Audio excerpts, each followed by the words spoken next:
రామగుండం నియోజకవర్గం పరిధిలోని గోదావరిఖని ప్రాంతంలో స్థానిక ప్రజలను సంప్రదించకుండా రాత్రికి రాత్రి 200లకు పైగా దారి మైసమ్మ, పోచమ్మ తల్లుల ఆలయాలను కూల్చడాన్ని తెలంగాణ రాష్ట్ర సమితి డెమోక్రటిక్ పార్టీ రాష్ట్ర ప్రధాన కార్యదర్శి తోడేటి శంకర్ గౌడ్ రాష్ట్ర ప్రభుత్వాన్ని మరియు రామగుండం మున్సిపల్ కార్పొరేషన్ అధికారుల వైఖరిని తీవ్రంగా ఖండించారు. ఈ సందర్భంగా వారు మాట్లాడుతూ ఈ కార్యక్రమంలో తెలంగాణ రక్షణ సమితి డెమోక్రటిక్ పార్టీ రాష్ట్ర ఉపాధ్యక్షులు ఈదునీరి నర్సింగ్, పార్టీ మహిళా విభాగం రాష్ట్ర ప్రధాన కార్యదర్శి తోడేటి స్వరూప, కార్పొరేషన్ అధ్యక్షులు నీలం భిక్షపతి, ఎస్సీసెల్ విభాగం అధ్యక్షులు శనిగరపు శివకృష్ణ తదితరులు పాల్గొన్నారు. రామగుండం పారిశ్రామిక ప్రాంతంలో ఏం జరుగుతుంది అనేది రామగుండం ప్రజలు అయోమయకు గురవుతున్నారు. కాబట్టి ఈరోజు తెలంగాణ రక్షణ సమితి పార్టీ డెమోక్రటిక్ పార్టీ పక్షాన మేము ఈరోజు మాట్లాడదలుచుకున్నాము. గత కొన్ని వందల సంవత్సరాల నుంచి ఆనవాయితీగా వస్తున్న దేవతలను, గుళ్ళను కూలగొట్టడం వలన ఇలా రాష్ట్ర ప్రభుత్వానికి అది స్థానిక ప్రజాప్రతినిధులకు కానీ, ఇలా స్థానిక ఎమ్మెల్యే కానీ, తర్వాత కలెక్టర్ కానీ, తర్వాత కమిషనర్ కానీ వాళ్ళకు ఏం లాభం జరిగిందో మరి ప్రజలకు అర్థం కావడం లేదు.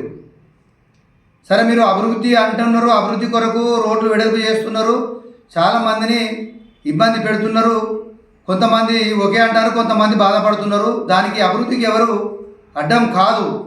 కానీ అభివృద్ధే కాకుండా కూడా ఇలా పోషవ తల్లి, గతంలో నేను చిన్నప్పుడు చూసేది పోషవ తల్లి ఊరపోషవ ఉండేది, ఊరు బయట ఒక గుడి మైసవ తల్లి ఉండేది.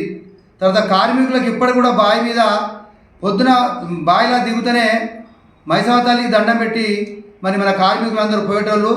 మరి దారి మైసమ్మ ఇలా ఆటోల కాడ కావచ్చు, ఇలా కార్ల అడ్డ కాడ కావచ్చు, ఇలా దారి కాడ కావచ్చు, ప్రతి ఒక్క కాడ గత కొన్ని ఏళ్ళ నుంచి మరి కట్టుకున్న గుళ్ళను ఇలా అర్ధరాత్రి మరి అది ప్రభుత్వ ప్రాయం లేదు అనేది మరి నిన్న మొన్న మరి ప్రభుత్వం ఉన్న నాయకులు కావచ్చు, మరి ప్రజాప్రతినిధులు కావచ్చు మరి చెప్పడం జరుగుతున్నది.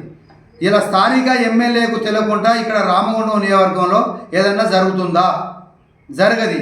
ఒకవేళ జరిగినట్లు అనుంటే స్థానిక ఎమ్మెల్యేనే నిజంగా మాట్లాడి స్థానిక ఎమ్మెల్యే అనడైనా ఖచ్చితంగా అది మా ప్రమేయం లేదు అని చెప్పాలి.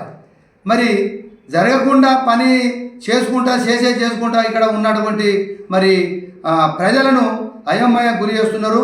మరి మా హిందూ మనోభావాలను దెబ్బతీయడం ఇది కరెక్ట్ కాదనేది ఒక సందర్భంగా మా తెలంగాణ రక్షణ సమితి పార్టీ పక్షాన మేము డిమాండ్ చేస్తున్నాం.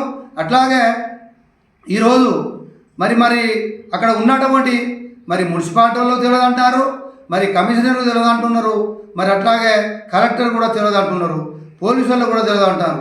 మరి కూలగొట్టిన దేవలో కూడా ఒకసారి దాన్ని మీరు ప్రూవ్ చేసినట్లు ఉంటే మరి ఇలా ప్రతిపక్షాలు అందరూ మరి కుల సంఘాలు కావచ్చు, ప్రతిపక్షాలు కావచ్చు, మరి నిన్న మొన్న మీ అందరం ధర్నా చేయడం జరిగింది.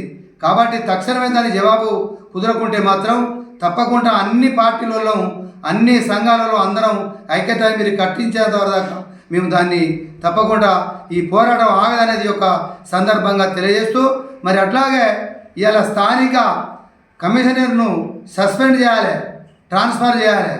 ఎందుకంటే బాధ్యులు వాళ్ళే అవుతారు కాబట్టి కలెక్టర్ గారు చర్య తీసుకోవాలి. మరి ఇక్కడ ఎవరైతే అర్ధరాత్రి మరి వాళ్ళు కూలోళ్ళు కావచ్చు, వాళ్ళు సూపర్వైజర్లు కావచ్చు, వాళ్ళు మరి ఏఈలు కావచ్చు, జైలు కావచ్చు, ఒక దేవుణ్ణి రాత్రి కూలగొట్టడం చాలా దురదృష్టకరం. కాబట్టి ఇక్కడ మీరు మత కలవలు సృష్టిస్తున్నారా, లేకుంటే హిందువులకు ముస్లింలకు మరి లొల్లులు పెట్టిస్తున్నారా, అది నిర్ధారణ కావాలి. మరి దాని గురించి మేము మా తెలంగాణ రక్షణ సమితి పార్టీ పక్షాన మేము ఎంత దగ్గరైనా పోరాడదానికి సిద్ధంగా ఉన్నామనేది ఈ యొక్క సందర్భంగా తెలియజేస్తున్నాం.